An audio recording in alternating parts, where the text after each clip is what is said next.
I would like to introduce Miss Etta Caver. She's come quite a distance to come here and speak with us. She is from Cincinnati with the Citizens Against Domestic Violence. Miss Etta Caver, we welcome you and appreciate you very much for coming.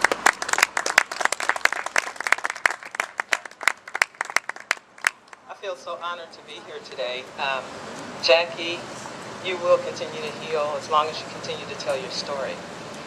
It's a powerful story, and the one thing about domestic violence, like she said, it doesn't matter who it is, how much money you have, your socioeconomic status, your place in the community, because there's a lot of people that have a lot of prestige in the community, but with domestic violence, there's so much shame and guilt that's connected to domestic violence. It's hard for people to discuss it.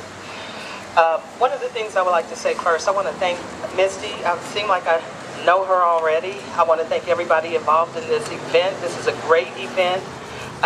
Domestic Violence Month did start October the 1st, and the color is purple. That's how I realized I was in the right place. Yeah. Pink has a way of kind of overcasting purple, but purple is a bold and strong color. And that's the way women have to be in domestic violence, bold and strong. My story began when I was 15 years old. I lived in Dayton, Ohio. My mother and father had divorced when I was 5 years old. I'm the oldest of two sisters and one brother. And I grew up with what we call back in the day. You know, I was the oldest, and I was responsible for my sisters and my brothers when my mother went to work, because she worked at the grocery store down the street. And the whole community actually took part in raising us. So if my mother didn't get home in time from work, one of the neighbors would probably watch out for us, make sure we had something to eat, and would make sure that everything was taken care of in our household. And we loved that. Everybody in our community was like family. And so we had fun growing up. We had friends in the neighborhood. We had people that looked out for us. And we had a good life. It was back in the 60s, back when Martin Luther King was coming on the scene and doing great things in Washington, D.C. and around the country. And it was a time when black became beautiful. And it was just an exciting time historically. And it was an exciting time in my own life. I was 15 years old, and 15 years old, the hormones started kind of kicking up a little bit, and it was a little young man next door that I thought was very cute, and I wanted to meet him, and I did meet him. Actually, we had discussed dating, and so I wanted to talk to my mom about that, and my mother was very happy that I talked to her about it, and she was ready to explain to me how I should carry myself as a young lady. And, 15 years old, you're really not that interested in what your mother had to say other than, yes, it's okay for you to date. And all the things that my mother said to me that day, I didn't really listen to. I wish I had, but I was 15, and that just didn't matter to me. If anybody understands how to communicate with a teen, you know that these days it's texting. I didn't have that, but what I did have was my mom and her affirmation for me to date.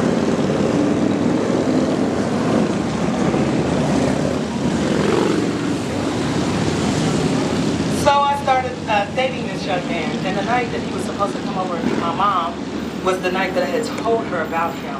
My mom and I rode around, we went and got pizza, we finally came back to the house.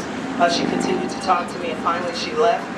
She went out on the porch and came back, knocked on the door and said, turn the porch light out because I won't be back right away. Turned the porch light out, and I continued to listen to wait for the car to start, and I never heard the engine turn over. I decided to go outside to see what had happened, and just as I put my hand on the doorknob to go outside, the doorbell rang. I opened the door, and it was our neighbor. My neighbor asked me where was my mom, and I said, my mom just left a few minutes ago. And he said, well, this looks like your mom laying out here. And I ran outside and looked in the front yard, and my mom was laying in the front yard with 4 stab wounds in her back. 5 minutes ago, we were in the house, and I was wanting her to leave so I could get on the telephone. Then 5 minutes later, she's laying in our front yard, in our grass, face down, with 4 stab wounds in her back. I had never seen or witnessed any horrific event like that, not knowing that this tumultuous event would be the beginning of a change in my life. Well, I went to call for help, never had to call for help like that before. And when I was calling for help, this person on the other end was asking me questions I couldn't answer. A few minutes ago, my mother was fine. We were talking, we were eating pizza, we were sharing things. She was telling me things about what she expected out of me and out of my life. And here, 5 minutes later, she's laying on the ground. So I couldn't really answer the questions that the authorities were asking me.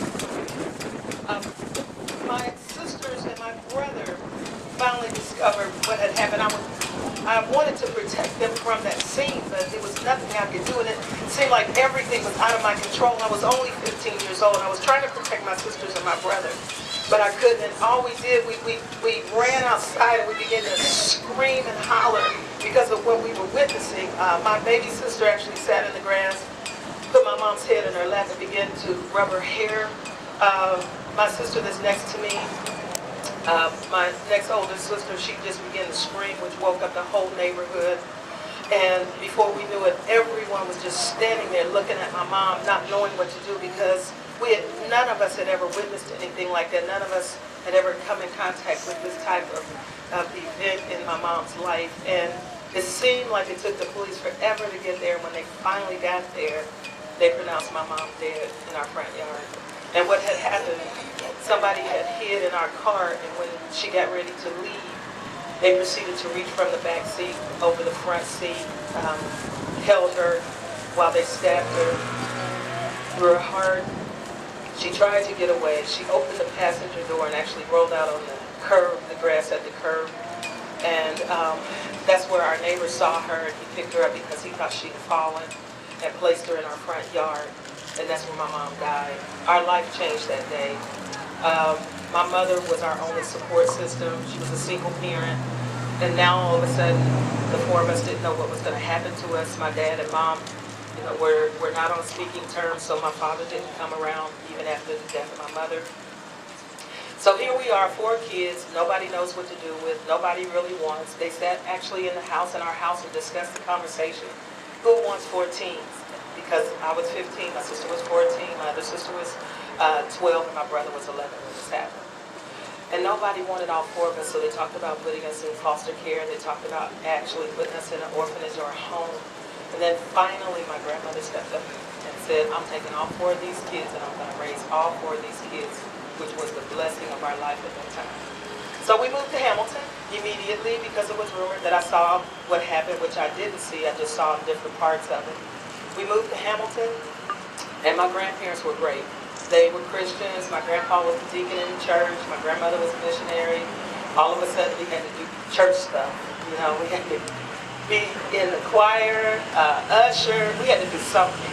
And that became a very positive part of our lives. My grandmother was very organized, and we had a great opportunity to live in a stable home. And it was good for us because that's what we needed at that time. It was everything she offered and gave us was what we needed at that time.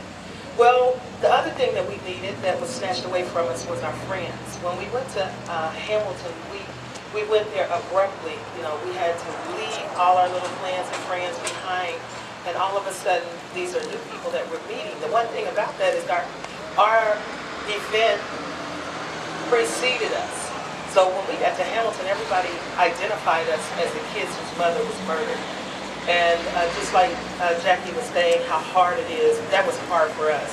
It's hard to live when people are looking at you and gawking at you and wondering what happened to my mom. And not only that, because they didn't know what happened, but because people don't know what happened in situations like that, they begin to blame the victim.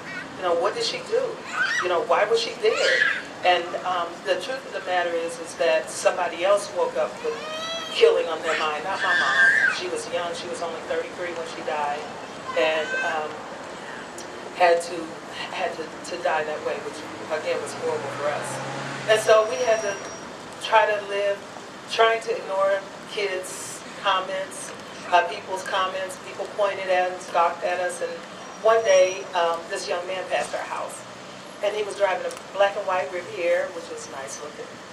And, I kind of would ignore people when they passed by and point, but this guy was kind of good looking. So I kept looking, and he was looking, and so finally he, waved me down off my porch. I went off the porch to speak to him, and He had a nice afro. He was dressed nice. He was in a nice car. He was an older guy, and that looked good to me.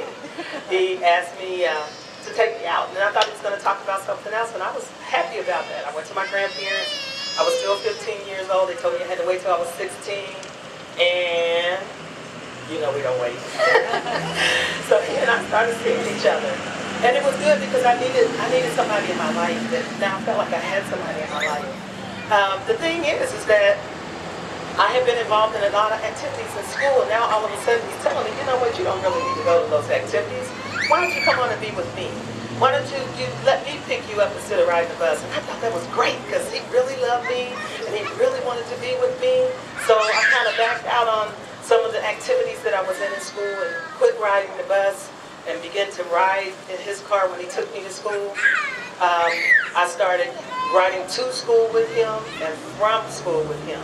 And in the beginning, I thought that was really cool. You know, all the kids saw me pull up in the front of the school with him driving, and in the beginning it was cool.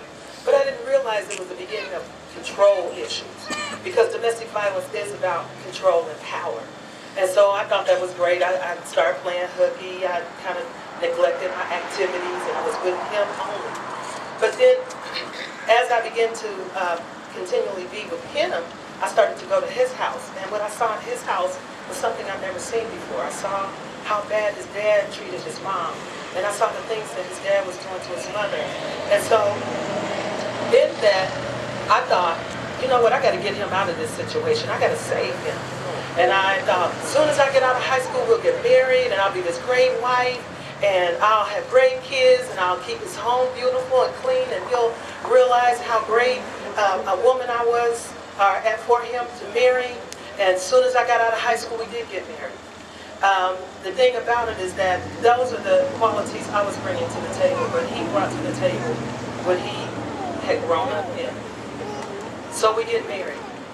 He had started hitting me. I wouldn't tell anybody. I didn't want my family to know that I had married a man that was hitting me. I had a daughter a year after we got married, only to find out after that year that I had married a heroin addict. Never knew anything about heroin, never seen it before, didn't know anything about it, and the day that I found out, he made me sit and watch him shoot up. And now I know I married a heroin addict that's violent. Well, because I kept such a silent secret, and we never had money, I went from job to job trying to make up for the fact that he was spending all his money on drugs. And while I was trying to do that, I eventually got a job at AK Steel, which was great. Now I could really hide the fact that he was spending all the money. And not only that, I have insurance. I have benefits now because I was going in and out of the hospital, didn't know how I was going to pay for it because of the way he was treating me. So here I am, 20 years old, a child, married, moving from house to house, trying to hide the fact that I was involved in a violent relationship. He hardly ever went to work. The times that he did go to work, he never brought his check home. And again, I was trying to hide the fact that I was involved in this relationship. And you know what? There was somebody that did something, because I still don't know who it was, but somebody used to leave a bag of groceries on our step at night. And when I would wake up in the morning and open the door, I would see a bag of groceries there. But I still, even today, don't know who that person is. But in our living, I finally had another son. I was working at AK Steel, trying to cover up the fact of what I was living in. So I bought our first house, and I bought the cars, and I bought the furniture. And from the outside, it looked like we were having a great relationship. But on the inside, it wasn't that. And my neighbor, Pam, knew exactly what was going on in our house. And I couldn't understand why she never liked him. I wanted people to like him. I tried to do things and tell people things that, you know, was enjoyable and make them think that he was a great guy. Why we do some of the things we do, I don't know. I really, really felt empathy for Jackie when she was sharing some of the things, because I had gone through some of the same things.